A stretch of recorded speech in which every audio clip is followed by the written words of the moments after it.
Hello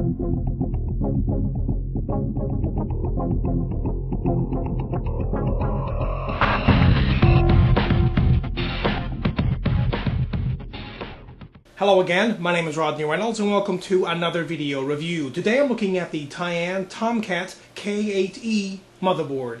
Included with this motherboard are two power cable connections for 4 serial ATA hard drives, a printer port, COM port, 2 FireWire, and 2 extra USB 2 connections, a floppy cable and 2 regular IDE ribbon cables, 4 serial ATA cables, an NVIDIA serial ATA and RAID diskette, a driver CD, a user's manual, and an I/O shield plate.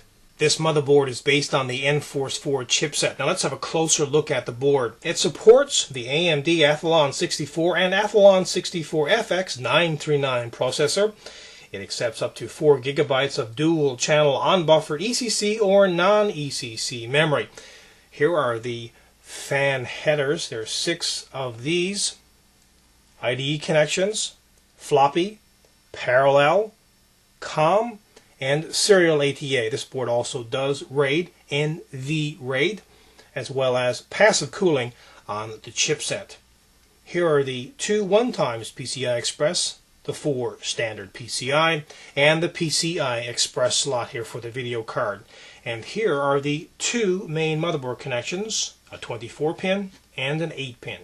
This product has a number of onboard features: 2 LAN connections, 4 USB 2 ports, 5.1 channel audio, ATI Rage XL video, another COM port, as well as the PS2 keyboard and mouse. The BIOS has a number of features. Let me touch on the main ones. Within the advanced BIOS, device priority, hard drive, and CD-ROM boot priority can be easily selected, along with first, second, and third boot devices, and so on. Within the advanced chipset, the frontside bus can be increased all the way up to 250 MHz. The HT frequency and the HT width can be also adjusted. The memory timing can be set to an auto or manual mode. In the manual setting, memory can be tweaked for best stability and performance. Other features like SSE, SSE2, System BIOS Cacheable can be enabled or disabled as well.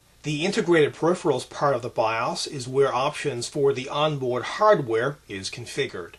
Within the PC health status, the shutdown temperature can be set and auto fan power control can be enabled. This area also has the PWM, CPU, and system temperature, all the voltages and fan speeds. Finally, the frequency voltage control area is where the CPU, chipset, and memory voltages can be adjusted.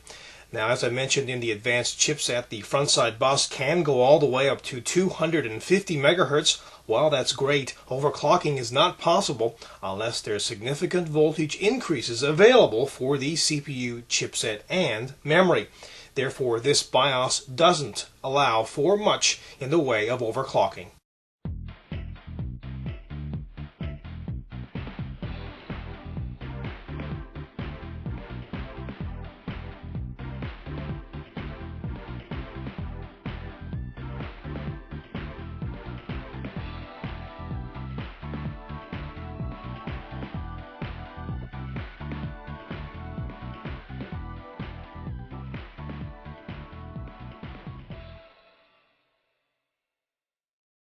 This motherboard is jam-packed full of fantastic features. It's reliable, stable, and performs very well. But remember, it's not intended for overclocking, but rather a standard server or desktop environment. Overall, this is a kick-ass product.